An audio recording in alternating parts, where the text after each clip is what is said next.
All in all sports நேயர்களே அனைவருக்கும் வணக்கம். நான் விஜய் சிட்டி, என்னுடன் ஸ்போர்ட்ஸ் நிதேஷ். 2024 ஒவ்வொரு ஐபிஎல் டீம்லையும் விளாண்ட ஓவர்சீஸ் பிளேயர்ஸ் அவங்க எல்லாரையும் அதுக்கப்புறம் இந்த ரிட்டன்ஷன் வரும்போது கைட்டி விட்டுருப்பாங்க. எல்லா பிளேயர்ஸும் கிடையாது, ஒரு சில பேர் கைட்டி விட்டுருப்பாங்கல்ல. ஃபாஸ்ட் பவுலர்ஸ் மட்டும், ஃபாஸ்ட் பவுலர்ஸ் அவங்கெல்லாம் கைட்டி விட்டாங்க இல்லையா? ஸோ அந்த லிஸ்ட்டில் இருக்கக்கூடிய பிளேயர்ஸ் எல்லாம் ஐபிஎல் 2025 மெகா ஆக்ஷன் இருக்கிற ஓவர்சீஸ் ஃபாஸ்ட் பவுலர்ஸ் ரொம்ப தெரிஞ்ச நேம்ஸ் எல்லாரையும் நம்ம பார்க்க போகிறோம். ஸோ இது ஐபிஎல் 2025 ஆக்ஷனுக்கான முன்னோட்டம். ஏன் தனியாக பண்ணிக்கோ. மார்க் ஆக்ஷன் போறீங்களா? ஆமாம், மார்க் ஆக்ஷன் போய்ட்டு யார் கூப்பிட்டாங்க? எவர் கூப்பிட்டுருக்காரு? காவியா கூப்பிட்டுருக்காங்க. ஆமாம், ஓகே ஓகே போகலாம்.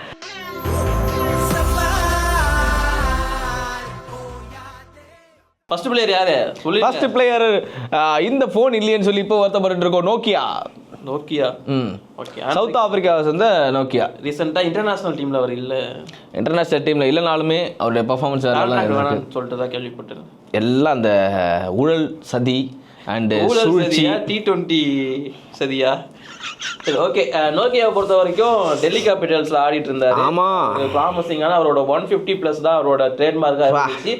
பட் இருந்தாலும் ரன்ஸ் கொஞ்சம் லீக் பண்ணிட்டு இருந்தாரு. நோக்கியா இருந்தாலுமே அந்த சீசன் வந்து டாமினன்ஸ் பண்ண டெல்லி பவுலர்ஸ்னு பார்க்கும்போது ரசிக் தாரோமே முகேஷ் குமாரும் தான் நல்லா போட்டுட்டு இருந்த மாதிரி இருந்துச்சு.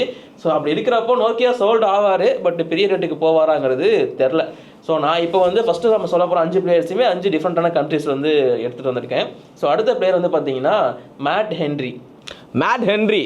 நியூசிலாண்டை சேர்ந்த இந்த பவுலரோட பவுலிங் ரொம்ப பிடிக்கும் எனக்கு. ஏன்னா இப்படி போட்டு எந்த பக்கம் போட்டாங்கன்னு தெரியல. இந்தியா அப்படிலாம் போட்டாங்க. மேட் ஹென்ரி யாருக்கா பிடிக்காம இருக்குமாடா? பிடிக்காம இருக்காது, கண்டிப்பாக நல்ல பிளேயர் தான். பட் இருந்தாலும் T20 ஃபார்மேட்டை பொறுத்த வரைக்கும் அவர் பெருசாக பண்ணல. உண்மைதான், அந்த விஷயம் கரெக்டு தான். அண்ட் எடுத்து வச்ச போன சீசனுமே பெருசாக அவர் ஆட வைக்கவும் இல்லை. அவர் எப்பயுமே ஆட வைக்கிறது இந்த கஷ்டம் தான்டா. ஒரு ஆப்ஷனாக எடுக்கிறது ரொம்ப கஷ்டமான விஷயம் தான். தெரியல. பட் ஆக்ஷன்ல சோல்ட் ஆவாரான்னு கேட்டீங்கன்னா எனக்கு தெரிஞ்சு 100% ஆவாரு எனக்கு தோணுது. ஆவாரு, ஆனால் பேஸ் பிரைஸ் தான் போவார்னு எனக்கு தோணுது. ஏதாச்சும் ஒரு டீம் பேக்கப் பவுலரா வந்து எவ்வளோ ஸ்டார்டிங் பிரைஸ் அவருக்கு தெரியல. அது நான் பார்த்துட்டு சொல்றேன். 1 கோடியா இருக்கு? அவள் 50 லட்சம் இருக்கலாம், 75 lakhs அந்த மாதிரி இருக்கலாம். இல்ல 1 கோடி கோடிலாம் இருந்தாருன்னா சோல்ட் ஆவாருன்னு. இந்த 2000 கோடிலாம் கட்டிருக்காங்க கங்குவா மாதிரி, இதெல்லாம் கிடையாதா? அவங்களுக்கே கிடையாதுண்ணே. நான் அடுத்த பவுலர் இவர் தான். போன வருஷம் பிளே ஆஃபோட ஹீரோன்னு சொல்லலாம். முக்கியமா ஃபைனல் மிச்சல் ஸ்டார்க். அடி டிராவிஸ் ஹிட் ஆகுது, அபிஷேக் சர்மா அது ஓடிப்போ அப்படின்னு வச்சுவாரு. அந்த ரெக்கார்டு உடைப்பாரா? அவர் செட் பண்ண டெஃபினட்டா ஆக்ஷன் ரெக்கார்டு உடைக்கிறதுலாம் வாய்ப்பு கம்மி தான் நினைக்கிறேன். ஏன்னா அப்போ வந்து தனியா வந்தாரு. இப்போ எல்லாரும் கூட வரும்போது கண்டிப்பா பண்ட்டுக்கு தான் அங்கே வேல்யூ அதிகமாக. மிச்சல் ஸ்டார்க் வந்து திரும்பவும் KKR போவாங்கன்னு தோணுது. பட் அவங்க கிட்ட பெருசா பிரைஸ் கிடையாது. 10 கோடிக்கு மேல ஸ்டார்க் போனாலே வேற டீமுக்கு போறதுக்கான வாய்ப்பு தான் இருக்கு. எனக்கு கொஞ்சம் பயமா இருக்கு. எனக்கு என்ன பயமா இருக்குன்னா மும்பை இந்தியன்ஸ் தான் சொல்லுவாங்க. நானும் டார்கெட் பண்ணி மும்பை இந்தியன்ஸ் ஒரு வேளை தூக்குனாங்கன்னா யோசிச்சு பாரு. ஒரு பக்கம் ஸ்டார்க் முடிஞ்சு போச்சு. 8 ஓவர் எழுதி வச்சிங்கன்றாங்க. 8 ஓவர் முடிஞ்சு நிப்பாட்டுவாங்க 2 பேரும். உட்காந்துருங்க ஓடி போயிட்டு அப்படின்ற மாதிரி தான் இருக்கும். CSK எடுத்துட்டா ஆசை இருக்கு தெரியல, பாப்போம். ஆனால் ஸ்டார்க்குக்கே அந்த ஆசை இருக்கு, CSK டீமில் போகணுன்றது ஆசை இருக்கு. எல்லா பிளேயருக்குமே CSK மாதிரி ஒரு டீமில் ஆடணும், தோனி கீழே ஆடணுன்றது எல்லாரோட ஆசையும். பட் ஆனால் இப்போ ருத்ராஜ் கேக் ஒரு கேப்டன்றதால நான் அந்த டீம் பக்கம் போனேன். 1500 பேரையும் எடுத்து ஆட வைக்க முடியாது. ஆட வைக்கலாம், நெட்ஸில் ஆட வைக்கலாம். நெட்ஸ் தான் பல பேருக்கு. சரி, ஓகே. ஸ்டார்க் வந்து கண்டிப்பா நல்ல ரேட்டுக்கு போவார். 10 கோடி கிராஸ் பண்ணுவாங்க தான் எங்களோட ஒப்பீனியன். ஸோ வெயிட் பண்ணி பார்ப்போம். அடுத்த பிளேயர் ஆப்கானிஸ்தான் பவுலர் பக்கவா, நவீன் உல்லக். ஆஹா, இவர் வந்து வேற லெவல் ஒரு அக்ரெஷன் பிளேயர். அவ்வளோதான், 2 பேருக்குள்ள பெரிய கலவரெல்லாம் போயிட்டு இருந்துச்சு. செம்மையான ஒரு பிளேயர். இப்போ இவர் எப்போ வந்து பார்த்தீங்கன்னா பயங்கரமா ஃபேமஸ் ஆனாருன்னா விராட் கோலி எப்போ அப்படின்னு அதாவது பெரிய ஆள் தான், நம்மளும் பெரிய ஆள் சொல்லுவாங்கல்ல. அதுக்கப்புறம் பார்த்தா வேர்ல்டு கப்ல 2 பேரும் வந்து அதெல்லாம் கத்தாதீங்க, அப்பெல்லாம் சொல்லாதீங்க, விராட் கோலி சொல்லி போயிட்டாரு. ஏடா உங்க இஷ்டத்துக்கு பாட்ட மாற்றி போட்டுட்டு இருக்கீங்க மாதிரி இருந்துச்சு. இப்போ நம்ம பார்த்தீங்களா பவுலரோட ஸ்கில்லை பற்றி பேசுறது கிடையாது, அவர் பண்ண விஷயங்களை பற்றி. ஏன்னா அந்த அளவுக்கு ட்ரேட் மார்க் பண்ணிட்டு போறாங்க. பட் இருந்தாலும் பவுலராக பார்க்கும்போது செம்மையான ஒரு பவுலர் தான் அவர், எக்ஸ்ட்ராடினரியான பவுலர். நவீன் உலகை பொறுத்த வரைக்கும் எப்பவுமே ஒரு நல்ல ரேட்டுக்கு போகக்கூடிய ஒருத்தர் தான். பெருசாகவும் போக மாட்டாரு, கம்மியாகவும் போக மாட்டார். ஒரு ஆவரேஜாக ஒரு ரேட்டுக்கு போவார். அதுதான் இந்த வருஷமும் போவார்னு எக்ஸ்பெக்ட் பண்ணுறோம். ஸோ வெயிட் பண்ணி பார்ப்போம். அடுத்ததான் வெஸ்ட் இண்டீஸ்ல இருந்து ஒரு யங்ஸ்டர் சமார் ஜோசப் போன வருஷம் ஆக்ஷன் அப்போ, மினி ஆக்ஷன் அப்போ ரொம்ப பெருசாக பேசப்பட்டார். பீடாக் தான் அவர் இன்ட்ரோடியூஸ் பண்ணி வச்சிருப்பாரு, முக்கியமாக T20 லீக்ஸ் பக்கமா. அப்போ வந்து ரொம்ப பெருசாக பேசினாங்க. பட் இப்போ சமார் ஜோசப் எங்கே அப்படிங்கிற மாதிரி தான் இருக்கு. ஸோ சமார் ஜோசப் அந்த அளவுக்கு லாஸ்ட் டைம் போன அளவுக்கு போவாரான்னு கேட்டிங்கன்னா எனக்கு கொஞ்சம் டவுட்டு தான். ஸோ ஏதாச்சும் ஒரு டீம் எடுத்தால் நல்லா இருக்கும். பட் எடுப்பாங்களாங்கிறதும் எனக்கு டவுட்டாக தான் இருக்கு. ஓகே, சொல்லுங்க. ஏன்னா நீயே சொல்லிட்ட டவுட்டாக இருக்குன்னு அப்புறம் நான் என்ன சொல்கிறது. ஆனால் அடுத்ததாக 2 ஸ்ரீலங்கன் பேசர்ஸை கொண்டு வந்திருக்கேன். தில்சன் மதுசங்கா, நுவான் துஷாரா. 2 பேருமே மும்பை இந்தியன்ஸில் ப்ளே பண்ண பிளேயர்ஸ். ஒருத்தர் வந்து ரூல்ட் அவுட் ஆனதுனால இன்னொருத்தரை கொண்டு வந்தாங்க மும்பை இந்தியன்ஸ். ஓவராலாக ஒருத்தர் இங்கே ஆடலை, பட் இருந்தாலும் நல்ல பிளேயரு, இப்போ நல்லா பண்ணிட்டு இருக்காரு. ஸோ அவருக்குமே நல்ல வாய்ப்பு இருக்குது. இன்னொருத்தர் வந்து ஸ்லிங்கா ஸ்டைலில் போடக்கூடிய ஒருத்தர் தான். ஸோ அவருக்குமே நல்ல வேல்யூ இருக்குது. ஸோ இந்த 2 ஸ்ரீலங்கன் பேசர்ஸுமே இப்போ அவங்களோட கண்ட்ரிக்காகவும் சரி அவங்களோட டொமஸ்டிக் ரெக்கார்டும் சரி நல்லா இருக்கு அப்படிங்கும்போது ஸோ அவங்களையுமே நல்ல ரேட்டுக்கு போகலாம் அப்படிங்கிறது தான் இப்போதைக்கு இருக்கிற மாதிரி தெரியுது. பட் பெரிய ரேட்டுக்கு போவாங்களா, அந்த அளவுக்கு பெரிய பவுலர்ஸானு கேட்டிங்கன்னா கிடையாது. ஆனால் அடுத்து நான் சொல்ல போகிற பிளேயர் வந்து நிறைய ரெக்கார்ட்ஸை உடைக்க வாய்ப்பு இருக்கோன்னு எனக்கு தோணுது. ரெக்கார்ட்ஸை விட இவர் சென்னை உடைப்பாரு. இவர் பின்றானு கங்குவா மூல இருக்கான்னு நினைக்கிறேன். ரபாடா மோடு எனக்கு வந்து சென்னை சூப்பர் கிங் எடுத்தாருன்னா போதும் அப்படின்ற மென்ஷன்ல தான் உட்காந்துருக்கேன் நான். ரபாடா எஸ், ஒரு எக்ஸ்ட்ராடினரியான ஒரு பவுலருங்க, செம்மையான ஒரு பவுலர், சான்ஸே கிடையாது. இந்த மாதிரி ஒரு ஃபாஸ்ட் பவுலர் அண்ட் மேட்ச்க்கு ஏற்ற மாதிரி டப்புன்னு டைமுக்கு ஏற்ற மாதிரி போடக்கூடிய ஒரு சூப்பரான பவுலர். யூஸ் பண்ண முடியும் ஒரு டீமால. தொல்லடா அது, யாருன்னு சொல்லுங்க. நீயே சொல்ல அந்த பேரை சொல்றது கூட எனக்கு பிடிக்கல எனக்கு. ஓகே, பஞ்சாப் கிங்ஸ் அது எதுக்குடா ஆக்ஷனுக்கு வரானுங்க, எல்லா பணத்தையும் எடுத்துட்டு வரானுங்க மொத்தமாவே, கடுப்பா இருக்கு. ஓகே, ரபாடா வந்து கண்டிப்பா இப்ப ரீசன்ட் ஃபார்ம் அவரோட வந்து நல்லாவே இருந்திருக்கு. அவரால டெத் ஓவர்ஸ்ல செமையா போட முடியும், எக்கனாமிக்கலா போட முடியும் அண்ட் குரூஷியலான விக்கெட்ஸ் எடுத்து தர முடியும். ஸோ ரபாடா வந்து அவரோட வேல்யூ இன்னும் கம்மியாகலாங்கிறது தான் என்னோட ஒப்பீனியன். கண்டிப்பா ஒரு பயங்கரமான ரேட்டுக்கு போவாருன்னு தான் எனக்கு தோணுது. எல்லாம் 10 கோடின்னு சொன்னா எங்க போகுது எல்லாருமே. சரி ஓகே பாப்போம். இல்ல இந்த மாதிரியான எல்லாருக்கும் நம்ம 10 கோடி சொல்ல. இப்போ எக்ஸாம்பிள் சொல்லணும் அப்படின்னா நுவான் துஷாரா, மதுசங்காலாம் வந்து பெருசா போகலான்னு தான் நான் சொல்லியிருந்தேன். அதனால தான் சொல்றேன். ஸோ ரபாடாக்கு ஒரு 10 கோடி இருக்கும்னு தோணுது. ஸோ அதுக்கப்புறம் அவங்க டீமால உதறி தள்ளப்பட்ட ட்ரெண்ட் போல்ட் யார் பிங்க் போட்டுருக்கான்னு பாருங்க. நான் ரெட்டா, இது ரெட்டா, நான் ஆர்சிபி சப்போர்ட்டர். சாலா கப் நம்மதே நினைச்சேன். அஜோ அதுக்கு நான் ஆர்சிபி ஆதரவு போயிடுவேன். சொல்லுங்க பிளேயர் யாருன்னு. ஸோ எஸ், ட்ரெண்ட் போல்ட்டை பற்றி பேசிகிட்டு இருக்கோம். ஸோ ராஜஸ்தான் ராயல் இதுக்கு முன்னாடி ஆடிட்டு இருந்தார். ஸோ இப்போ வந்து அவர் ஒரு ஃபார்மில் இருக்காரா அண்ட் அவர் ரிட்டைர்மெண்ட் வேறு அனௌன்ஸ் பண்ணிட்டார் ஒரு பக்கம். ஸோ ஸ்டில் இந்த மாதிரி ஒரு பிளேயர் வந்து எகைன் எந்த டீம் எடுப்பாங்கன்னா ஃபிட்டு பயங்கரமாக இருக்குது அண்ட் பவுலிங் பொட்டன்ஷியலும் வேறு லெவலில் இருக்குது. மும்பை இந்தியன்ஸ். எஸ், அவங்க வந்து அந்த லெஃப்ட் ஆர்ம் பேசற விட மாட்டாங்க. அவங்க கண்டிப்பா சண்டை. ஏன்னா இதுக்கு முன்னாடி மும்பை இந்தியன்ஸ் தான் ஆடுறாரு, ஆப்வியஸ்லி டவுட்டே வேணாம். மேபி அவங்க போகலாம் அண்ட் எகைன் வந்து ஆர்ஆர் எடுக்கலாமோ அப்படின்ற மாதிரிலாம் ஒரு டவுட் இருக்கு. ஏன்னா எடுக்கலாம், பட் பெரிய ரேட்டுக்கு போவார். போல்ட் வந்து கண்டிப்பா பெரிய ரேட்டுக்கு போவார். ஆனால் ஆர்ஆர் கிட்ட அமௌண்ட் கிடையாது. ஸோ அது ரொம்ப முக்கியமான விஷயம். ஓவராலாக பார்க்கும்போது ரன் போல்ட்ல பெரிய ரேட்டுக்குலாம் போக மாட்டாரா? கண்டிப்பாக போவார்ண்ணே. அவர் T20க்காகவே செதுக்கப்பட்டவர். அந்த 3 வருஷத்துக்கு இல்லை இந்த 1 வருஷத்துக்கு கூட அவர் ஆட வைக்கலாம். ரிலீஸ் பண்ணால் அந்த அமௌண்ட் நம்ம கிட்ட தான் இருக்க போகுது. ஸோ அதனால தாராளமாக எடுக்கலாம். சரி ஓகே பார்ப்போம். அதுக்கப்புறம் வந்து பார்த்தீங்கன்னா யார் பக்கம் வரோம் அப்படின்னு நீங்கள் எல்லாருமே அவளோட எதிர்பார்த்தீங்கன்னா யார்? Lucky Ferguson. Ferguson. So Ferguson உங்களுக்கே தெரியும், அவரோட ஸ்பீடில் டிஃபீட் பண்ணக்கூடியவர் தான்.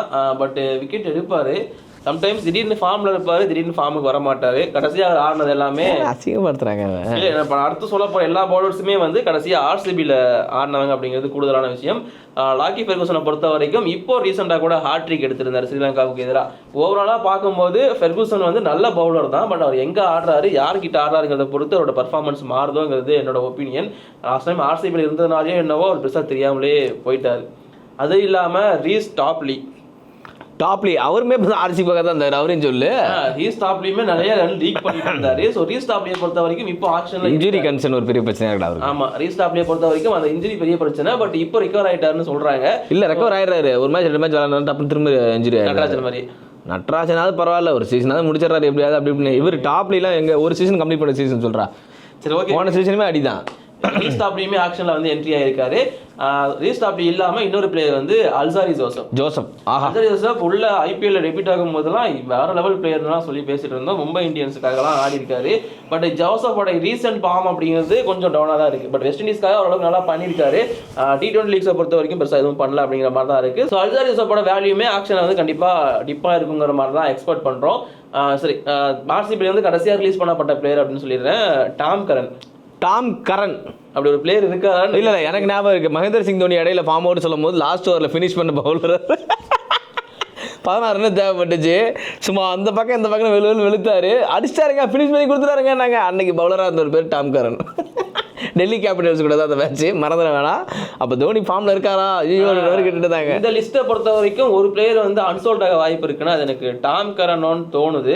ஸோ நான் இது வரைக்கும் சொன்னதுல வந்து யாருக்குமே அன்சோல்ட் அப்படிங்கிறது நான் சொல்லலை. பட் டாம் இவருக்கு மட்டும் ஏன்டா என்னடா பாவம் பண்ணாரு, சாம் கரனோட அண்ணன்டா டாம் கரன். என்ன பண்ணாரு அதை சொல்லுங்க. எதுவுமே பண்ணல, அதனால தான் விடுற அப்படின்ற பாவம்ன்றேன். அவர் எடுக்கிறது எடுக்காது பண்ணலன்னா எதுக்கு நாங்க எடுக்கிறது 10 மேனேஜ்மெண்ட் முடிவு பண்ணிட்டுடா உனக்கு என்னடா. சரி, திரும்ப மேபி ஆர்சிபிக்கு போகலாம், அப்படி இல்லாட்டி எந்த டீமும் அவர் எடுக்க மாட்டாங்க டாம் கரனை. ஸோ ரீசெண்டாகவும் எதுவுமே அவரோட பேர் அடிப்படவும் இல்லை, இன்டர்நேஷனல் லெவலில் இருந்தாலும் சரி, அது T20 லீக்ஸாக இருந்தாலும் சரி. ஸோ அதனால் டாம் கரன் வந்து அன்சோல்ட் ஆகுவாருங்கிறது என்னோட ப்ரெடிக்ஷன். நீங்கள் நான் போகிற ஒரு பேஸ் ப்ரைஸ்லேயே எடுத்து தூக்கி போட்டுருவாங்களோ பார்ப்போம் என்ன நடக்குது அப்படிங்கிறது. இல்லைடா எனக்கு தெரிஞ்சு அன்சோல்ட் தான் அவர் எங்கேயுமே காண்ட டாம் கரன் பேர் நீ சொல்லி தானே ஞாபகமே வருது எனக்கு. அதுதான் இங்கே ரீசனாக இருக்குது. ஆனால் அடுத்ததாக வந்து பார்த்தீங்கன்னா ஆப்கானிஸ்தான் வந்து ஒரு பிளேயர் வழக்கமாக அவங்க ஸ்பின்னுக்கு தான் முக்கியத்துவம் கொடுப்பாங்க, ஸ்பின்னர்ஸ் தான் நிறைய ப்ரொடியூஸ் பண்ணியிருக்காங்க. ஆனால் அங்கேருந்து ஒரு பேசர் வந்து கலக்கிட்டு இருக்காருன்னா அது இவர் தான். T20 வேர்ல்டு கப்லையுமே பண்ணியிருப்பாரு, சூப்பராக பார்த்துருப்பீங்க. ஃபசலக் ஃபரூக்கி இப்போ SRH டீம்ல இருந்து ரிலீஸ் பண்ணப்பட்டார். ஏன்னா அவர் வந்து ரீடைன் பண்ண முடியல அவங்களால. ஸோ இப்படி இருக்கிறப்போ ஃபசலக் ஃபரூக்கி திரும்ப SRH போவாங்களா, என்ன ரேட்டுக்கு போவாங்கன்னு நினைக்கிறீங்க? ஏன்னா அவரோட ரீசன்ட் ஃபார்மாக இருந்தாலும் சரி, இன்டர்நேஷனல் லெவல் பர்ஃபார்மன்ஸாக இருந்தாலும் சரி சூப்பராகவே இருந்திருக்கு.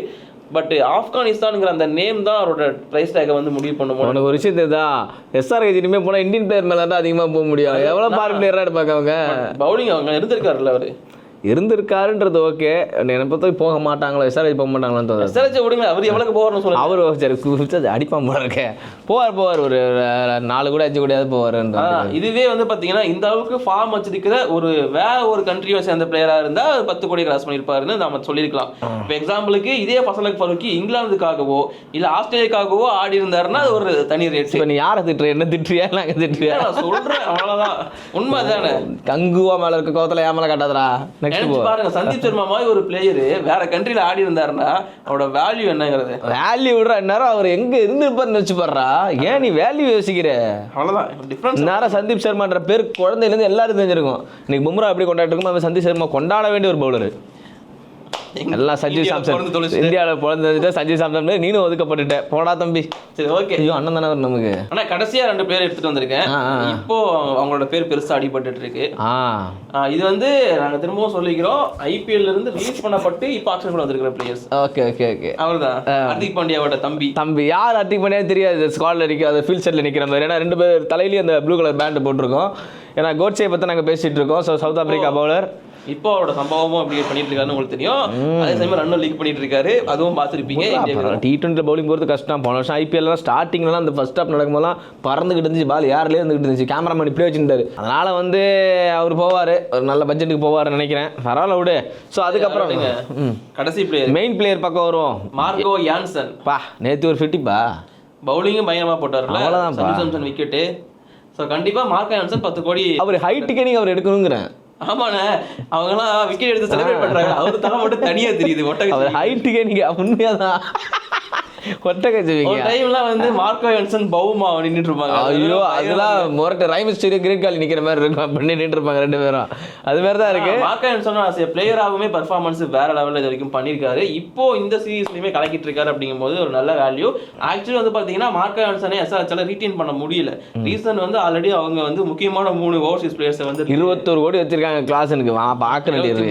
பார்க்குற அதையுமே போட்டு ஸ்பின்னு ஸ்டாங்கன்றீங்களா, அதே ஸ்பின்னை போட்டு அவனை தூக்கலை. வருண் சக்கரவர்த்தி அங்கே சென்னை சூப்பர் கிங்லடா. சென்னைன்னு பேரை கேட்டதுக்கு அலறானுங்களே. தலை பேட்டை எடுத்துட்டு உள்ள வரும்போது எப்படி இருக்க போகுது 2025? நீ போட்டு வச்ச தங்க கோடை போடுறா வெடியா லைக் போட்டாங்க போதும் வாங்க.